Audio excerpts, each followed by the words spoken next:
Forex Observer. Hi everyone. Today we're going to take a look at moving average indicator. It's one of the old indicators but is still considered as a practical and profitable tool. The principle of its work is smoothing price fluctuations so traders can more easily identify a trend. In this video I'll show how simple it could be added to a chart. Firstly we go to Insert, then Indicators. As moving average is a trend indicator, we go here. There it is. Click on it.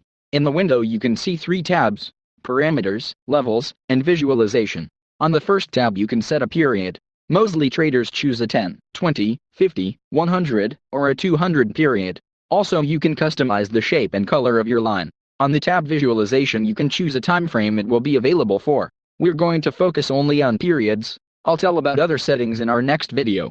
To see the difference of different periods, I'll add two of them in the same chart, so you can see how smooth the line with the bigger period is, and how the line with the smaller period sticks to the main histogram. Traders can use this indicator to identify buy and sell signals. Whenever a line crosses a candle, it could be considered as a signal. Here we see an uptrend, and here the line crosses a bearish candle and the trend is going downward. We'll observe other settings and strategies in moving average in our next videos. Thank you for watching and don't forget to like, comment and subscribe. Forex Observer.